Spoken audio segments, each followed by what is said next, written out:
Hallelujah. सबको जय मसीह की। मैं प्रभु का दास प्रोफेट शैंटी आप सबका परमेश्वर की प्रेजेंस में, खुदा की हजूरी में स्वागत करता हूं। मैं विश्वास करता हूं कि आप परमेश्वर की प्रेजेंस में आनंदित होंगे, आप खुश होंगे और सचमुच आज का दिन जो प्रभु ने आपको दिया है, हम सबों को दिया है, आप उसमें स्वस्थ होंगे और खुदा आपके साथ है और हर वक्त वो आपके साथ खड़ा है। और इसीलिए आज बहुत सारे लोग बहुत सारी ऐसी गलतियां करते हैं, बहुत सारे ऐसे पाप में फंसे हैं, बहुत सारे ऐसे गुनाहों में फंसे हैं, जो प्रभु को छोड़ इधर उधर की बातों में लगे हुए हैं, जो प्रभु को छोड़ इधर उधर भागते हैं।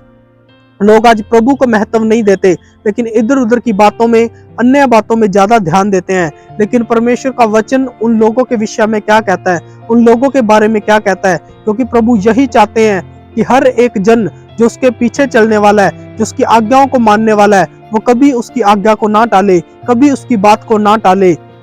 परमेश्वर यही चाहते हैं कि आप सदा हर एक जन खुदा की प्रेजेंस में बना रहे, खुदा की हजूरी में बना रहे और परमेश्वर के पीछे चलने वाला जन हो। आप लोगों के लिए खुदा ने एक वचन दिया, जो लोग आज इस वचन को सुन रहे हैं, मैं विश्वास करता हूं कि प्रभु आपको बुद्धि दे, आपको ज्ञान दे, आपको समझ की बातें मिलने पाए।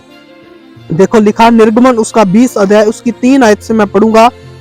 तू मुझे छोड़ दूसरों को ईश्वर करके ना मानना। देखो खुदा एक आज्ञा आपको दे रहा है, परमेश्वर ने एक आज्ञा आपको दी कि तू मुझे छोड़ किसी दूसरे को अपना ईश्वर, अपना प्रभु न जानना, उसको ना मानना और ना ही उसके पीछे चलना। प्रभु कहते हैं कि तू सदा मेरे पीछे चलने वाला, सच्चाई के पीछे चलने वाला हो। ना तू मुझे छोड़ पराये देवताओं के पास जाना, ना ही ऐसी अन्य वस्तुओं के पास जाना जो जिसको तू देवता माने, क्योंकि कोई देवता है ही नहीं, कोई ऐसी वस्तु है ही नहीं, केवल परमेश्वर ही है, प्रभु यीशु मसीह ही है जो आपका उद्धार कर सकता है, जो आपको छुड़ा सकता है। इसलिए परमेश्वर का आत्मा आप लोगों के विषय में कहता है, प्रभु कहता है कि तुम मुझे छोड़कर दूसरों को ईश्वर करके ना मानना, चाहे वो पेड़ हो, चाहे वो पशु पक्षी हो, चाहे कोई भी अन्य वस्तु हो। प्रभु कहते तू किसी को भी अपना देवता ना मानना, किसी के भी सामने कुछ भी तू ऐसा ना करना और किसी को अपना ईश्वर ना मानना। देखो क्या लिखा, तू अपने लिए कोई मूर्ति खोद कर ना बनाना,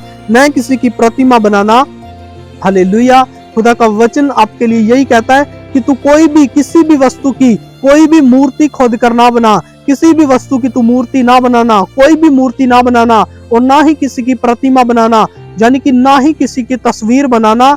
ऐसा कोई भी गंदा काम तू ना करना जिससे कि तू परमेश्वर की बदनामी करे। प्रभु ने कहा कोई मूर्ति ना बनाना और कोई मूर्ति के पीछे ना चलना और ना ही किसी की कोई तस्वीर, किसी की कोई प्रतिमा बनाना जो आकाश में, जहाँ पृथ्वी पर, जहाँ पृथ्वी के जल में है। प्रभु ने कहा चाहे वो आकाश में हो, चाहे वो पृथ्वी पर धरती पर हो, चाहे वो जल में हो, किसी भी वस्तु की कोई भी मूर्ति तू ना बनाना और किसी के सामने तू दंडवत ना करना, किसी के सामने तू जाके अपना सर ना झुकाना। देखो लिखा है तू उनको दंडवत न करना और न उनकी उपासना करना।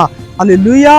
वचन के अंदर लिखा है कि तू ना तो उनको दंडवत करना, ना ही तू उनके सामने अपने सिर को झुकाना और ना ही तू उनको मानना, ना ही तू उनकी पूजा करना, ना ही उनकी उपासना करना। ऐसा कोई भी गंदा काम तू ना करना, क्योंकि मैं तेरा परमेश्वर यहोवा जलन रखने वाला परमेश्वर हूँ। प्रभु ने कहा जो ऐसे गंदे काम करते हैं मैं उनसे जलन रखता हूँ। वो लोग विरोधी हैं, वो लोग निर्दोष ना ठहरेंगे, उनके ऊपर परमेश्वर ने कहा ऐसी ऐसी सजाएं आएंगी जो मुझे छोड़कर ऐसे गंदे कामों में फंसे हुए हैं, मूर्ति पूजा में फंसे हुए हैं, ऐसे ऐसे गंदे काम करते। परमेश्वर ने कहा वो निर्दोष नहीं ठहरेंगे और जो मुझसे वैर रखते हैं उनके बेटे, पोतों और परपोतों को भी पितरों का दंड दिया करता हूँ। वचन के अंदर लिखा है जो लोग ऐसे काम करते हैं उनकी पीढ़ियों के अंदर ऐसे श्रापों को डाल दूंगा, उनके बेटे, पोतों, परपोतों को मैं पितरों का दंड दूंगा। जो उनके पुरनियों को, जो उनके बुजुर्गों को दंड मिले हैं, उनको सजाएं मिली हैं,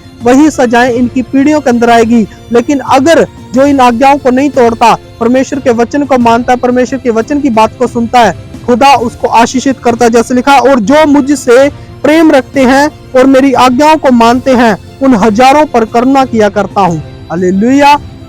खुदा का वचन आप लोगों के लिए यही कहता कि जो लोग परमेश्वर से प्यार करते हैं और ऐसे गंदे काम नहीं करते, प्रभु का आत्मा उनको आशीषित करता है, उनके ऊपर करुणा करता है, उनके ऊपर दया करता है। आज अगर आप भी ऐसे कामों में फंस गए हैं लेकिन आज आप क्षमा मांग रहे हैं, तो इस वचन के अनुसार मैं आपके लिए प्रार्थना करता हूँ। सर्वशक्तिमान पिता, अगर इनसे कोई गलती गुना पाप गुना हुए हैं, इन्होंने मेरे प्रभु को छोड़कर किसी भी अन्य वस्तु के सामने अगर अपने सर को झुकाया है, तो मेरे प्रभु आज वो सजाएं इनके ऊपर ना आने पाए मेरे पिता। क्योंकि जे आज अगर गलती मान रहे हैं, आज ये पश्चाताप कर रहे हैं, मेरे प्रभु स्वर्ग से तो उन्हें क्षमा कर और एक बड़ा प्रतिफल मिलने पाए यीशु मसीह के नाम में। मेरे पिता इनकी सजाओं को माफ कर और इनको आगे बढ़ने का बहुतायत का जीवन मिलने पाए। और सचमुच मेरे पिता जो बड़े ब्लेस हो, आशीषित हो, प्रभु यीशु मसीह के नाम से मांगते हैं, आमीन। सबको जय मसीह की। God bless you.